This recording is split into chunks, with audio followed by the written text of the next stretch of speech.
साथियों नमस्कार, जय हिंद। पोर्टफोलियो रिव्यू वीडियो में आप सभी का स्वागत है। आज का यह वीडियो भूपत सिंह सर का पोर्टफोलियो का रिव्यू है।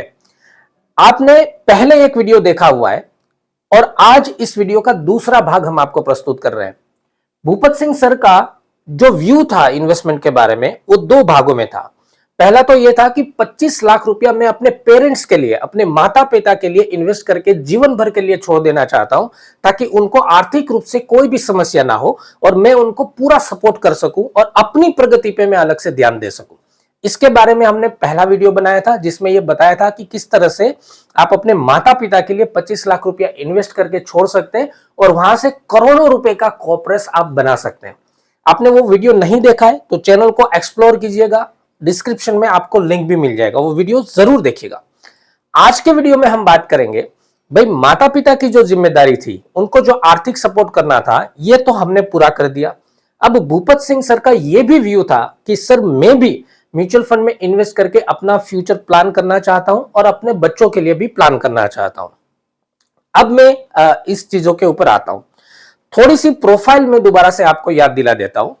भूपत सिंह सर जो कि राजस्थान से बिलोंग करते हैं, प्रोफाइल अगर हम देखें तो इनकी एज 32 साल है।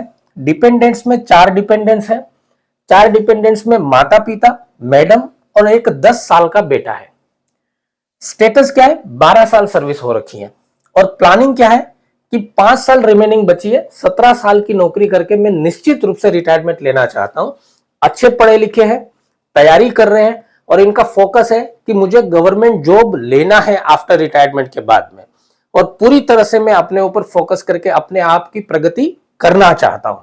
इसीलिए उन्होंने माता पिता के लिए प्लान बनाया था कि मुझे बाद में ये मजबूरी ना रहे कि मैंने अपने माता पिता के लिए कुछ नहीं किया।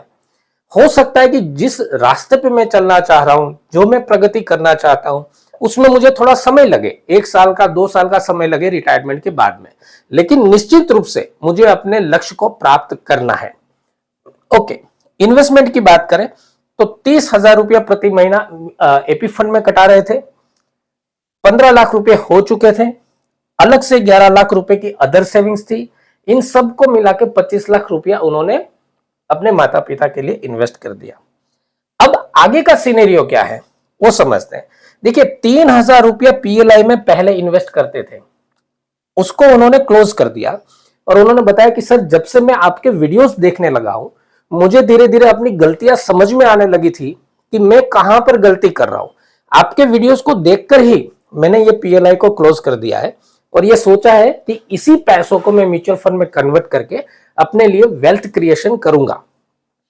अब कुछ म्यूचुअल फंड में भी इन्होंने इन्वेस्ट कर रखा है, उसके ऊपर नजर डालते हैं। देखिए, निप्पॉन इंडिया स्मॉल कैप में 2,000 रुपया इन्वेस्ट किया। जुलाई 2025 से इन्होंने स्टार्ट किया था। ये सारे फंड जो है एक ही साथ जुलाई 2025 में इन्होंने स्टार्ट किए थे। क्वांट स्मॉल कैप में 2,000 रुपया, एचडीएफसी स्मॉल कैप में 2,000 रुपया, एसबीआई स्मॉल कैप में 2,000 रुपया, एक्सिस स्मॉल कैप में 2,000 रुपया।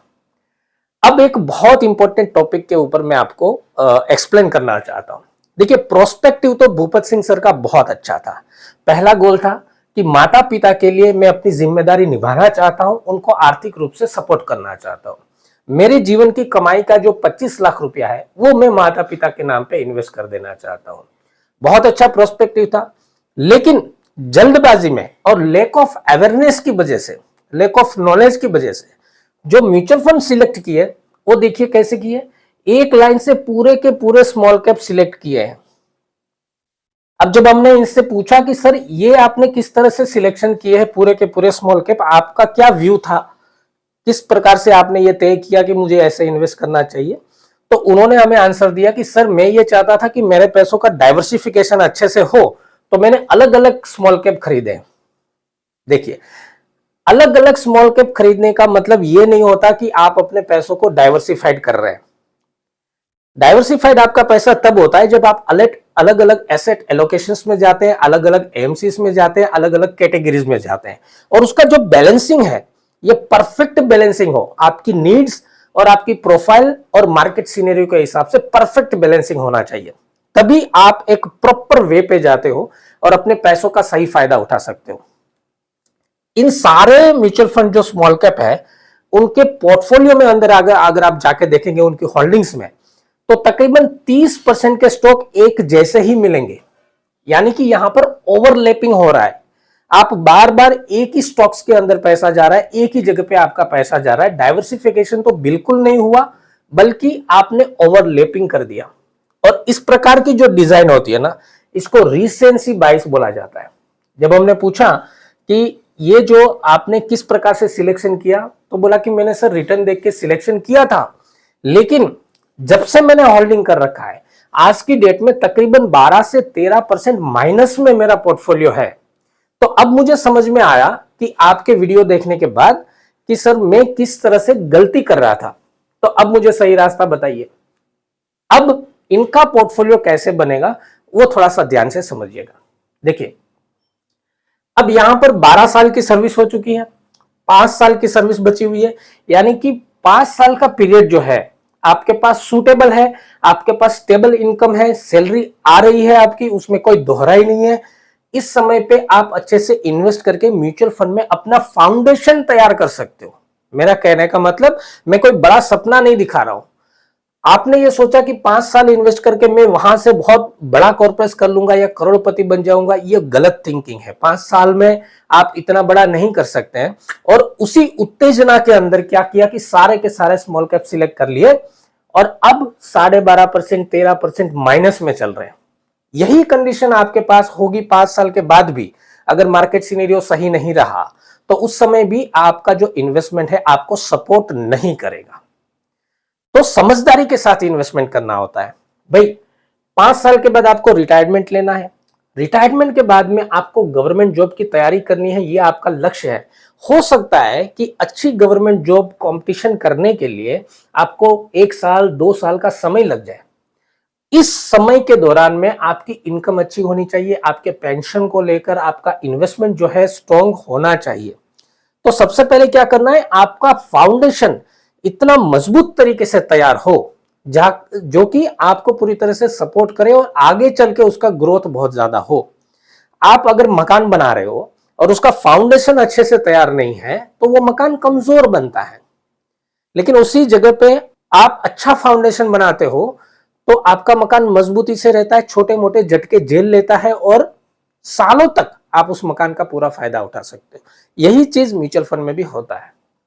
दूसरा देखिए कि यहां पर जो इन्वेस्टमेंट किया है एपी फंड में 30,000 रुपया प्रति महीना किया है, इसको कम करके आप म्यूचुअल फंड में ला सकते हो।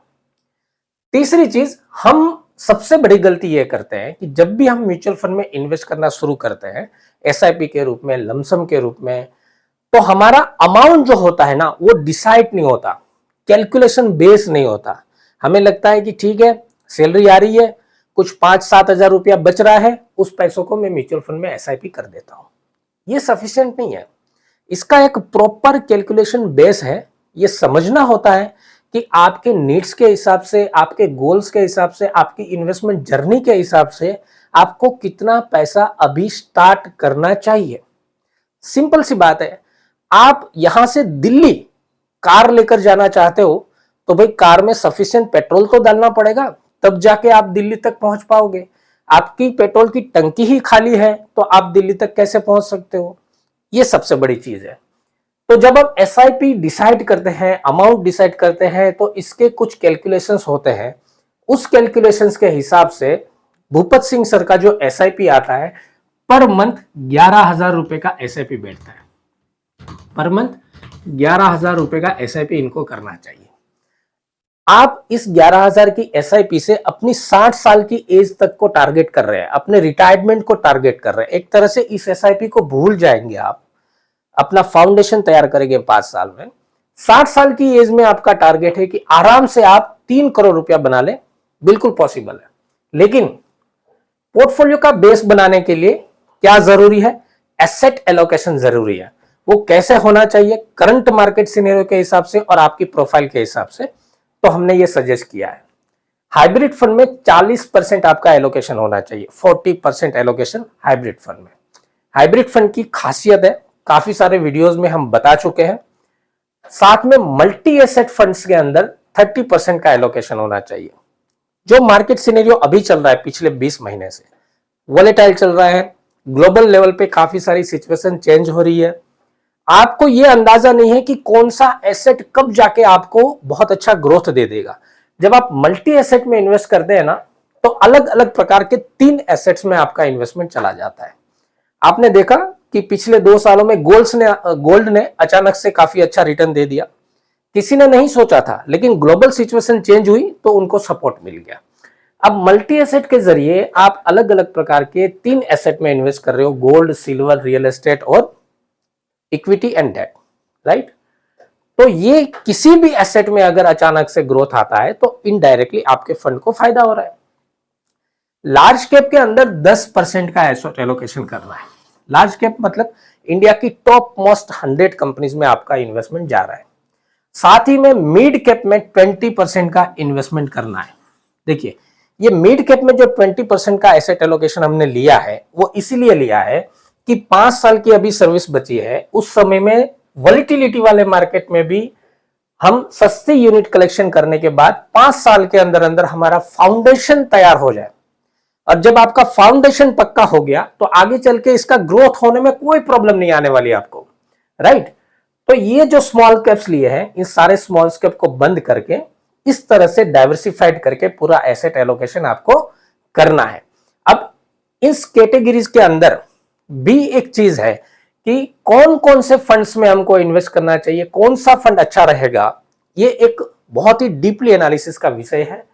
भूपत सिंह सर को हमने फोन पे सारी चीजें समझा दी हैं। वीडियो में ये सारी चीजें कवर करना पॉसिबल नहीं होता है। आप भी अगर अपना पोर्टफोलियो रिव्यू करना चाहते हैं, प्लान बनाना चाहते हैं, तो दिए हुए स्कैनर के ऊपर 499 रुपीज पेड कीजिएगा और नंबर जो दिया है उसके ऊपर स्क्रीनशॉट शेयर कीजिएगा। हमारी तरफ से आपको कंसल्टेशन कॉल आ जाएगा और आपकी सारी प्रोफाइल एनालिसिस करने के बाद, कंसल्ट करने के बाद हम आपको एक पोर्टफोलियो रेडी करके देंगे। लाइफ टाइम के लिए हमारी तरफ से गाइडेंस का सपोर्ट आपको मिलेगा। ये वीडियो आपको कैसा लगा कमेंट्स करके जरूर बताइएगा। सभी फौजी भाइयों के साथ शेयर कीजिएगा और चैनल में नए हैं तो सब्सक्राइब कर लीजिएगा, ऐसी जानकारी आपको मिलती रहेगी। आजकल यूट्यूब उन्हीं को वीडियो दिखा रहा है जिन्होंने सब्सक्राइब किया हुआ है, तो सब्सक्राइब बटन पे जरूर क्लिक कीजिएगा। नमस्कार, जय हिंद।